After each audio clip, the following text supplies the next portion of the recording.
Welcome back to the studio. We've just been out at Milton Ford. As you saw, quite an experience once you get out there, Mark, isn't it? When you actually get out to the battlefield area, you get a much better perspective of what could have happened. There's no doubt about it. You get a feel for how Bruce used the tactics to defend the approach up to the castle. No doubt about it. Nothing beats walking the ground. Yeah. And myself and Mark have been out there scores, if not hundreds of times over the years, and something's different is to be gleaned from it every single time. So we looked at it from the position of Bruce and the Scots, and we looked at it from the approach of the English. Now, Bruce has killed de Boon with a contingent of Welsh and his squires there. So it says that they were met roughly by the Scots. Absolutely. Bruce has to rein his men in, because what's inevitable is the rest of the English army are going to be piling in, aren't they? They're on their way. It must have also been terrifying. So the first of the English to arrive at Milton Ford are Gloucester and Hereford's contingent. And before long, Bruce had chosen, as we've seen, how much of a bottleneck Milton Ford is. Only 3-4 horses at a time can get over that part of the Bannockburn. That's right. And the way down to the Bannockburn is going to be congested in very, very quick time.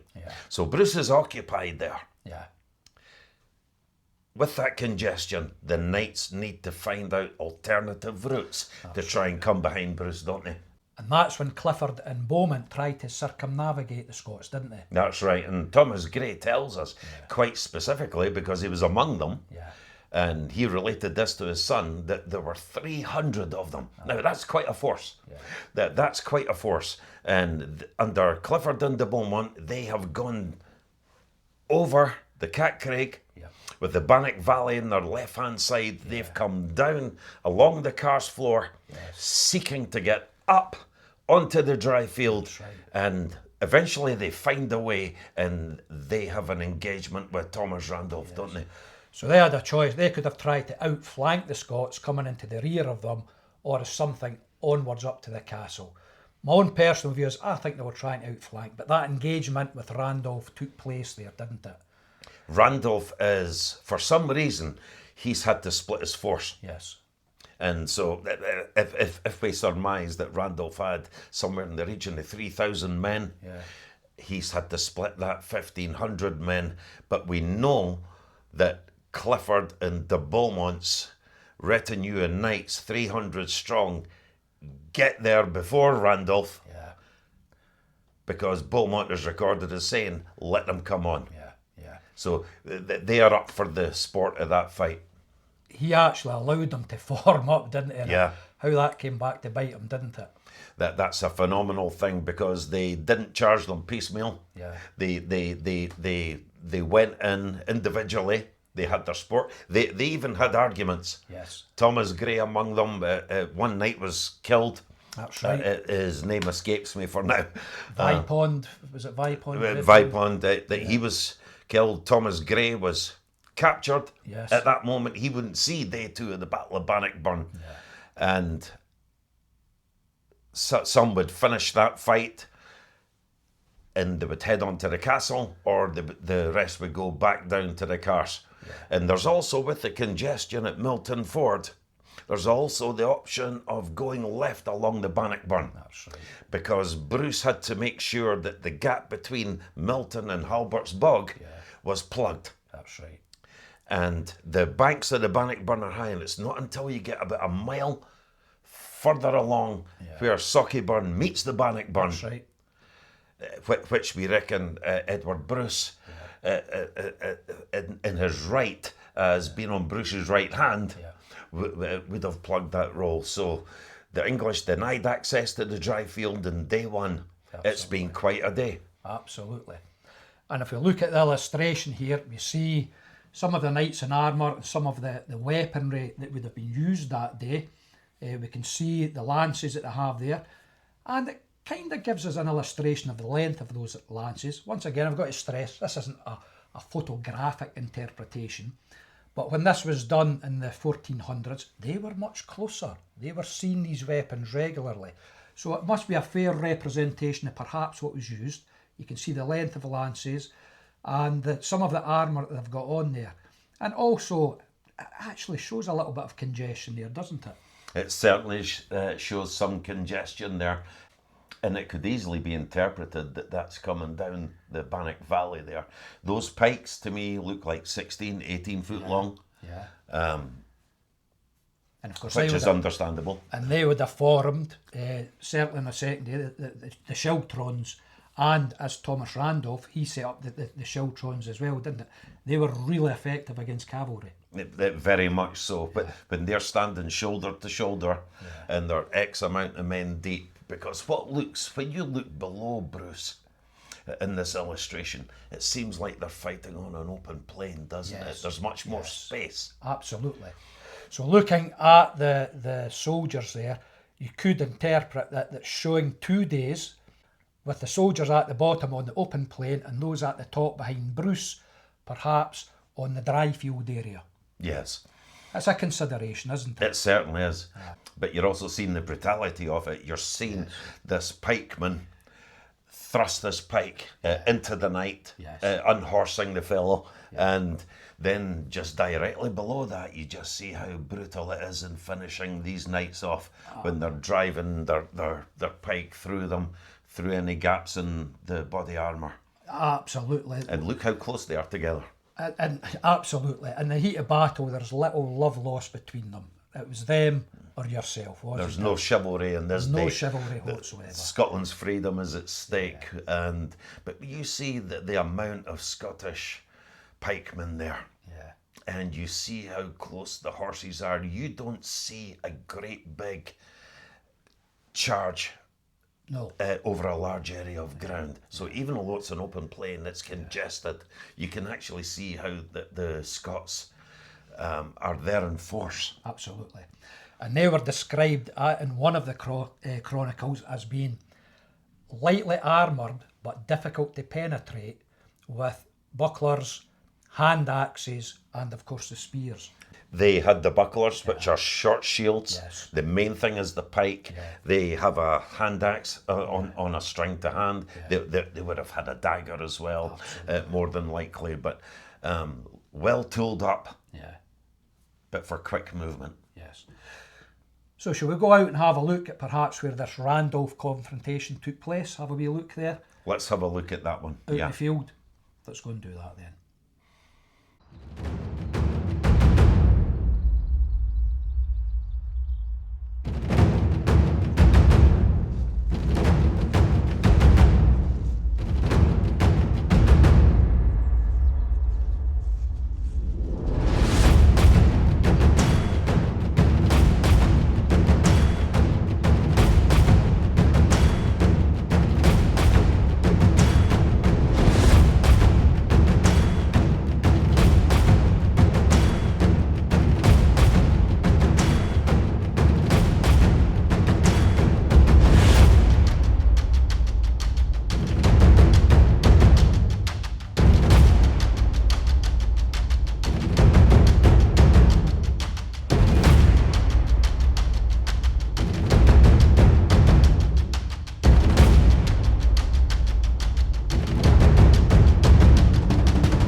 Well, Max, we've arrived at Randolph Field in the shadow of Stirling Castle. So this is where Thomas Randolph met Clifford and Beaumont for that famous confrontation on day one of the Battle of Bannockburn. So what have we got around us here? What have we just been looking at?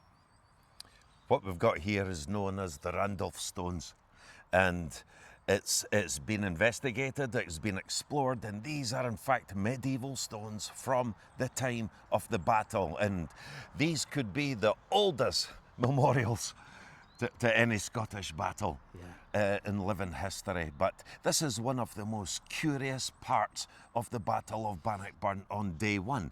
We know that Robert the Bruce is engaged at Milton Ford by the English van under Gloucester and Hereford.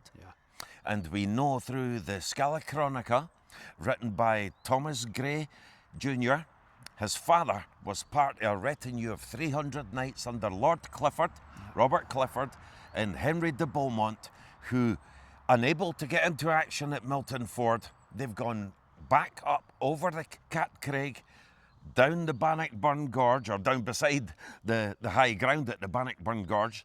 They've come onto the Carse of Balquidderrock, they've kept open ground, and they've made their way along. Thomas Randolph's purpose, his job, is to protect the rear of Robert the Bruce. That's right. So Clifford and Beaumont have come down, Barber says, to relieve the castle, but in reality, the castle had already considered it relieved, hadn't it? That's right. Philip de Mowbray had ridden out and explained to King Edward and his commanders that the Scots had blocked off the narrow roads in the forest and that he himself considered the castle relieved. Yeah. So the primary purpose would be for Clifford and Beaumont to come in a pincer movement behind the Scottish positions. They've already hit the Scots at Milton Ford, and Bruce has held that. He's absolutely held that. Now they want to try and find any other way in that they can get behind the Scots. And also to prevent the Scots from escaping. Let's not forget the psychology of the English, their mentality here. They've come up here to put this rebellion down and to settle this once and for all. Losing is not a part of their mentality. Now, just to give you an idea of our location, the St Ninian's Kirk is probably not even quite half a mile here from Randolph Field, and from the kirk you're about 0.6 of a mile to the rotunda and 2 miles up to the area where Bannockburn House now stands. So it gives you an indication of where Clifford and Beaumont have come from. Barber states that when Clifford and Beaumont first peeled off, they were about 2 miles from the Scots' positions. So it gives you an idea of the time it would have taken them to come round in behind Thomas Randolph and his troops. Yeah. So it's believed that Clifford and Beaumont have actually passed unseen below Randolph and his men. Is that right? It certainly appears that way. Randolph's job is to protect Bruce's back, and he's expected Beaumont and Clifford and co. He may not have known which knights they were to come up that escarpment, but they haven't done so. Now, Randolph may have had around 3,000 infantry with him, pikemen with him, but because they haven't come up the escarpment as expected, they've kept the low ground. They can only go so far before the English knights ride towards and into Leveland's bogs, and they want to avoid that at all costs. Absolutely. So they've found another way up the escarpment. Now, how do we know this? Randolph has had to split his force. That's right. He can't leave that area unprotected completely. So it makes sense that he splits his force. Meanwhile, Clifford, de Beaumont, Thomas Grey among them, are making their way up the escarpment, and they see Randolph and his men appear coming out of the wood. Now that wood would be the north wood of the Dryfield. Yeah. And Beaumont famously says, let them come on. That's right. Let them form up. He's actually allowed them to form up because in their confidence, they're ready to take them on, thinking they're going to sweep them from the field. They are going to wipe the floor with the Scots. These are English knights. These are the highest accolade of military soldiery, and there's to be defeated by mere infantry is nothing. This is sport for them. Let them form up. There seems to have been some dispute. According to Thomas Grey, he made some type of remark to Beaumont to say, I think they will have all that they desire all too soon. And Beaumont was reportedly said, if you don't fancy the job, be off with you. And they do allow them to form up. Grey has definitely recognised the difficulty that the Schiltron is going to give the English. They gave them difficulty at Falkirk, they've given them difficulty in other areas. It's not an easy nut for cavalry to crack a Schiltron without the support of archery. Is that right? That's correct, but we also have to remember here that the cavalry did not attack Randolph's Schiltron in unison. They went one-on-one. This was sport. It was almost like a dare to see who could penetrate this cavalry. And of course, this plays to Randolph's advantage. We are not sure about the amount of deaths that occurred here. There's one knight that we know for definite was killed. That's right. William de Daincourt. That's right. And more importantly, so that we really know what happened here, Thomas Grey, who was a veteran of the Scottish Wars of Independence on the English side. His horse is brought down, he is captured, and he is carried off. Taken prisoner. And it's from his son that we get the core of this story, isn't it? It's from the Scotichronicon. From the Scotichronicon. And he would have heard this story from his father. If that was your father, you would have grilled him over the years. That story is going to be fresh in his mind over and over and over again. He's heard that over the years. But one important thing that Mark's done just before we've been recording this is we've walked the area here between the stones, the Randolph stones. Now, we firmly believe that these are here to mark that particular fight. And there's 55 paces between each of the stones. So if you give a pace or a yard to a man, and you perhaps have between 10 and 20 men deep, that's a sizable force. You're talking 1,500 men. A lot of men that you need to be able to stand up to the charge of a cavalry at the end of the day. And as you say, this cavalry, they were the peacocks of the English army, weren't they? They would have looked magnificent on their horse, their cavalry horse, their heavy horse, with all the trappings that a knight wear, their armour, their pennants and everything. They are the peacocks, and they think they've an absolute right to sweep the enemy from the field, don't they? One English chronicler described them as angels. They would have looked resplendent in all their glory. And there's actually a description of Barber by Randolph and his men as they appear from the wood. I mean, they have to canter. It may have taken them, 10 minutes to get here? Maybe 7 minutes. But that would have been quite a physically demanding exercise as well as mentally. Because this took place in the middle of summer, and Barber actually talks about the sweat reeking off them during and after the battle. This would have been a major physical effort to maintain on a midsummer's day, wouldn't it? And the sheer adrenaline that there's half their force, and they're about to face 300 of the heavy best that England has to offer. They have to expect a full English charge. They had no idea. It must have played to their complete surprise that they are charging in ones and twos at a time, just to have some sport before the fight's over. Thomas Grey's carried off.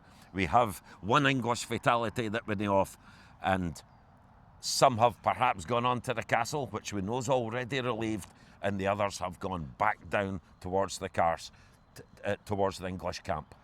But just before they broke, we know that they must have been getting very tired on both sides.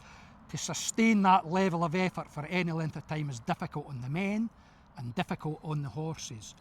And Douglas, from the Scottish side, he had recognised that, hadn't he? And he'd went to Bruce and says, I'd like to go and support Randolph. What happened there then? He knew that Randolph was in trouble, that he'd split his force.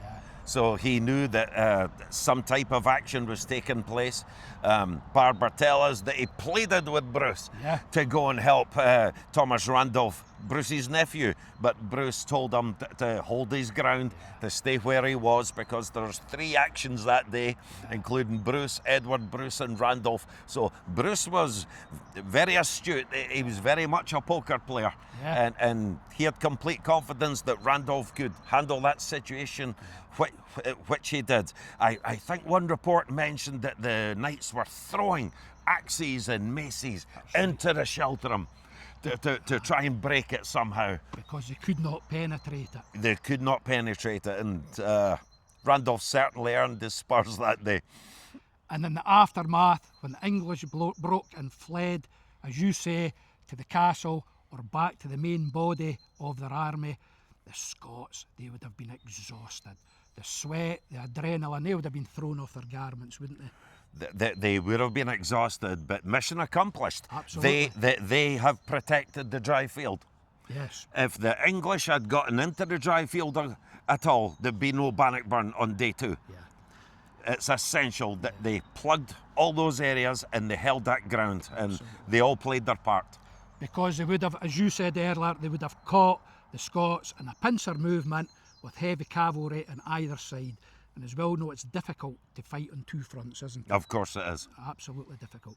So a major victory that set the scene for Bannockburn to come for Thomas Randolph and his men. And once the English go down to the Carse, the Scots would congregate, they would take their positions, they would leave here, Douglas would protect it, but Randolph would take his position probably near the Pelstream Woods, Bruce, near the dry field. They would have their council of war on preparing for what the English do not expect the next morning at dawn. Absolutely. So a fantastic start to the battle for the Scots, a major victory for Randolph, setting the scene for what was to come. Yes.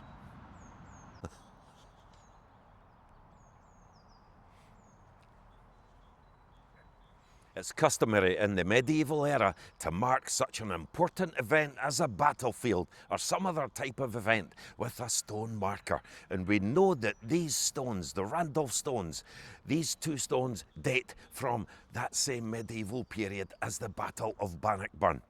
So we can safely assume that this is the spot, or incredibly near here, where Thomas Randolph made that stand against the English knights.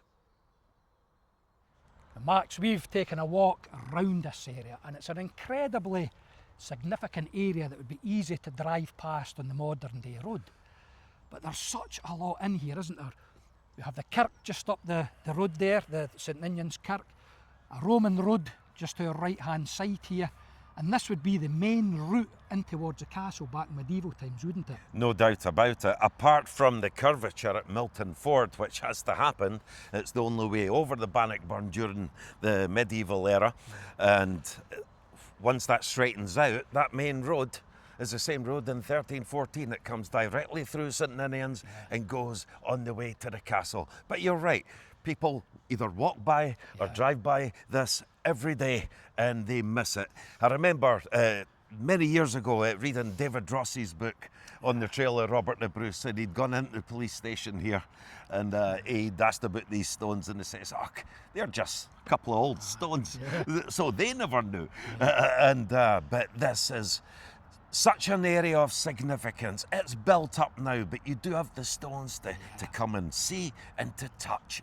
And yes, it's difficult to visualise, but you have Randolph Terrace coming up as part of the main road. It converges with Clifford Road. It's hard for me not to get that image in my mind, Randolph and Clifford themselves converging on the fight. But like you say, the Roman road is just beyond, or probably under the police station there, gone up. But this is a great area. I think that it's more than likely that this is where Randolph made that stand. Yes. Dripping in history. Yes. I'll put the drone up for a second just to give a wider perspective.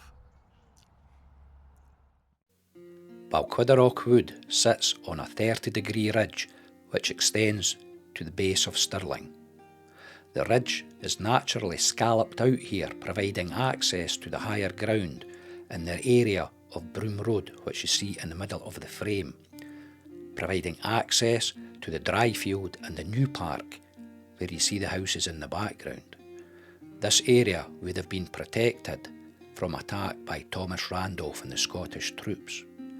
You see the ridge rises once more, but as we come further along and start heading up towards the higher ground, we come into the area of Shearer's Brae. The modern road travels through the woods you see in the foreground there, and there is also an access to the right of the woods up the grassy path, taking you to the higher ground. The road and the path extend on the far side of the woods here, taking you up to the area of St Ninian's, which you see in middle left frame, where Thomas Randolph also had part of his Scottish troops positioned. So Beaumont and Clifford must have passed fairly close to the Scottish troops as they accessed the higher ground and turned onto the road towards Stirling Castle. And it is down this road, in the area of the Roman road, that Clifford and Beaumont would have travelled as they came down to the area of Randolph Field, where Thomas Randolph and his troops rushed to meet them. Clifford and Beaumont allowed them to form up, and the battle is said to have taken place in the area of Randolph Field, where you see the white building in the middle of the frame, and this is where you will find the standing stones that mark the area of the battle between Thomas Randolph and English cavalry.